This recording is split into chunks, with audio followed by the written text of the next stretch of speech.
نبی اکرم صلی اللہ علیہ وسلم فرمایا، ابو سعید خدری رضی اللہ عنہ حدیث کے راوی فرماتے ہیں، کہتے ہیں جو کوئی جمعہ کے دن سورۃ الکہف کی تلاوت کرے تو اللہ تعالیٰ اس کے لیے 2 جمعہ کے درمیان جو ہے نور روشن کر دے گا۔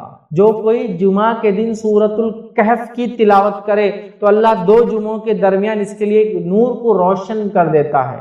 اور لائٹ، روشنی کبھی فائدہ مند چیز ہے، اس میں انسان کو دکھتا ہے، اور اندھیرا نقصان دہ اس لیے کہ اس میں آپ نہیں جانتے کیا آگے ہو سکتا۔ تو نور ہدایت آپ کے لیے کر دیتا ہے کہ 2 جمعہ کے بیچ میں یہ نور چمکتا رہتا ہے آپ کے لیے۔ کیا کرنا ہے اس دن؟ سورۃ الکہف کی تلاوت کرنا ہے پورے جمعہ میں۔ تو جمعہ کب چالو ہوتا ہے؟ جمعرات کی رات سے، تو وہاں سے لے کر تو دوسرے دن تک کبھی بھی کر سکتے، کوئی ضروری نہیں جمعے کی نماز سے پہلے، کوئی ضروری نہیں جمعے کی نماز کے بعد، کوئی ضروری نہیں جمعہ کے دن فجر کے بعد۔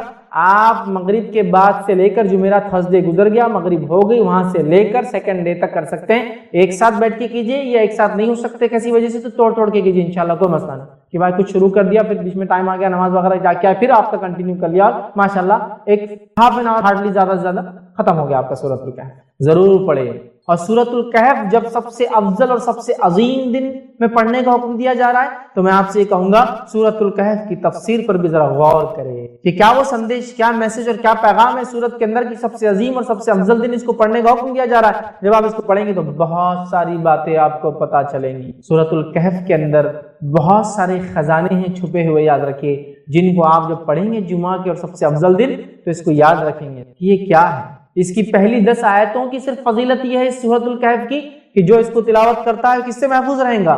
دجال کے فتنے سے محفوظ رہیں گا۔ اور دجال کا فتنہ کیا ہے؟ صرف ایک روایت رکھتا ہوں اس تعلق سے کہ اللہ کے رسول صلی اللہ علیہ وسلم فرماتے ہیں نوح علیہ السلام سے لے کر تمام انبیاءوں نے مجھ سے پہلے تک، مطلب آپ صلی اللہ علیہ وسلم پہلے تک دجال کے فتنے سے اپنی قوم کو ڈرایا ہے۔ نوح علیہ السلام پہلے رسول انسانی کی طرف بھیجے گئے، ان سے لے کر تمام انبیاءوں نے کس سے ڈرایا اپنی قوم کو؟ دجال سے۔ اور دجال کے فتنے سے بڑا کوئی فتنہ نہیں ہوا ہے، اس لیے تمام انبیاءوں نے ڈرایا ہے۔ اور صحابہ کو جب اللہ کے رسول صلی اللہ علیہ وسلم نے بات بیان کی، صحابہ کانپنے لگے اور ڈر گئے، کیونکہ وہ جانتے تھے آخری نبی کے بعد اس کا آنا تو طے ہے، لیکن ڈرانا پہلے نبی سے چالو، پہلے رسول ڈرا رہے ہیں اپنی قوم کو دجال کے فتنے سے، کتنا ڈینجرس فتنہ، اس سے بچ سکتا ہے۔ پہلی 10 آیتوں کی فضیلت، کچھ نہ کچھ تو پیغام ہے ان 10 آیتوں میں، کھولیے اس پیغام، جائیے اس کی تفسیر اور اس کی گہرائیوں میں، پھر پتہ چلے گا کیا اسٹرانگ میسج اللہ دے رہا ہے، کیا سگنلز پاس کیے جا رہے روز قیامت جو سب سے بڑا فتنہ آنے والا ہے اس سے بچنا ہے۔ تو یہ ہے میرے طرف سے پیغام اور ہدایت، دیکھو، ڈیکوڈ کرو اس کے پیغاموں کو، ان میسیجز کو دیکھو، اس کی تفصیلات میں جاؤ، اس کی تشریح میں جاؤ، اس کی گہرائیوں میں جاؤ، اور اپنے آپ کو اور اپنے آنے والی نسلوں کو دجال کے فتنے سے بچا لو۔ وہ دجال جو عظیم آنے والا ہے سب سے بڑا، اس کے علاوہ چھوٹے موٹے دجال تو انشاءاللہ یوں نکل جائیں گے۔ سب سے بڑے فتنے کا اس کے اندر حد ہے 10 آیتوں میں، ایک روایت میں کہ پہلی 10 آخری 10 کی بھی الفاظ ہے ایک حدیث کے کہ آخری 10 بھی دجال کے فتنے سے نہ جاتے، سمجھا؟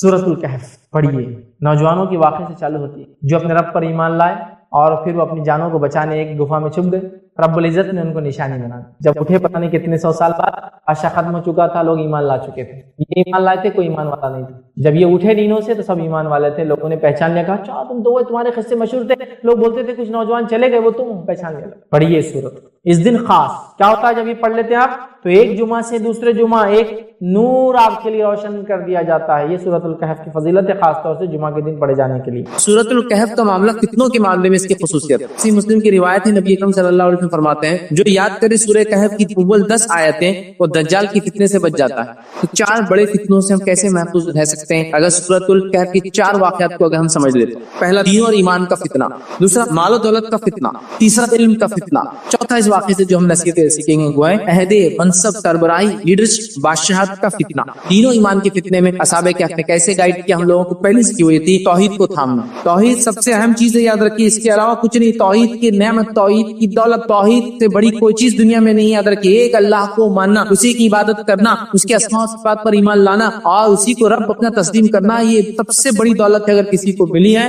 توحید کی۔ ہم دیکھتے ہیں دنیا کی چکا چوند انسان کو توحید سے دور کر دیتی، دنیا کی رنگینیاں، سائنس، ٹیکنالوجی، مال، دولت، عورت، نشہ، رشوت، برائی، گندگی، یہ تمام چیزیں انسان کو توحید سے دور کرتی ہے۔ مسلمانوں میں تو ایک کہاوت مشہور ہے، پیسہ ہاتھ کا میل مانتے ہیں۔